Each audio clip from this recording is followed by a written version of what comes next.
नमस्कार साथियों, जय भीम, नमो बुद्धाय।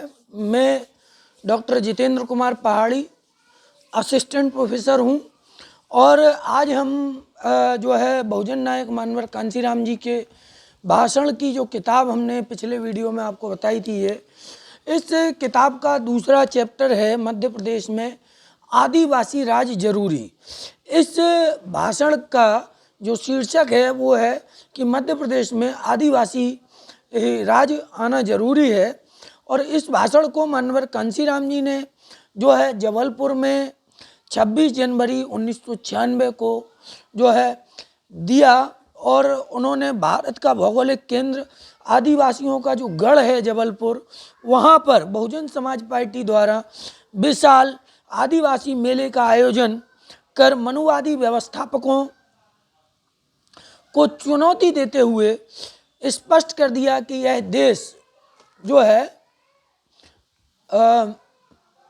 यह जो देश है, इस देश है जिनका आदिवासी मूल निवासी है, बहुजन मूल निवासी है, वे बहुजन समाज के लोग जो इस देश में मूल निवासी हैं, वे सब जागरूक हो चुके हैं।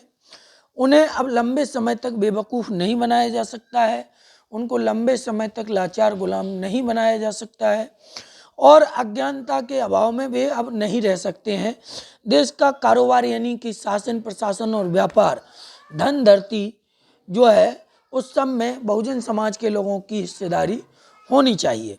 ये बात जो है कांशीराम जी ने कहते हुए जबलपुर में आयोजित सम्मेलन में कहा कि जो है अगले 5 वर्षों में हुक्मरान और देश के सच्चे उत्तराधिकारी बनने के लिए मनुवादियों से बहुजन समाज के लोगों को और खासकर आदिवासी समाज के लोगों को सत्ता छीननी होगी, सत्ता को छुड़ाना होगा।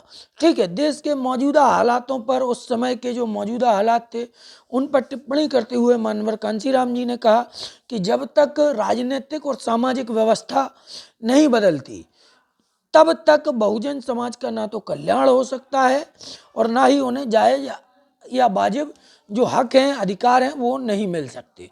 ठीक है, आपने मनुवादी शासकों पर आरोप लगाते हुए कहा कांशीराम जी ने कि सत्ताधारी सवर्ण समाज के जो लोग हैं वो जानबूझकर सत्ता से दूर रखकर बहुजनों का शोषण करते हैं और कर रहे हैं।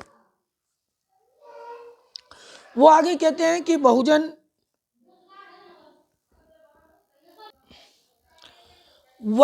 कांशीराम जी जो है आगे अपने भाषण में कहते हैं कि अपने हितों के लिए मनवादी व्यवस्था में बदलाव लाना बहुत जरूरी है।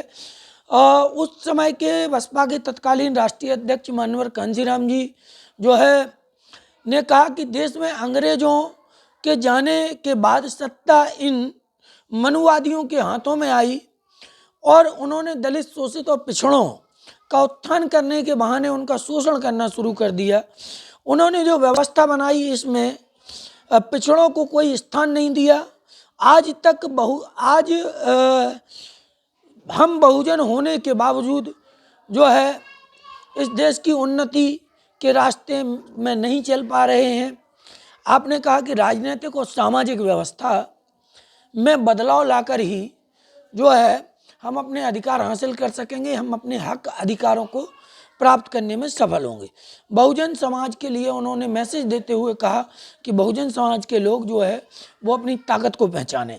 कांशीराम जी कहते हैं कि इस देश की बागडोर जब तक हम लोगों के हाथों में नहीं आ जाती, जब तक इस देश की बागडोर मनुवादी समाज के लोगों के या मनुवादी मानसिकता के लोगों के हाथ में रहेगी, तब तक यह देश कंगाल रहेगा।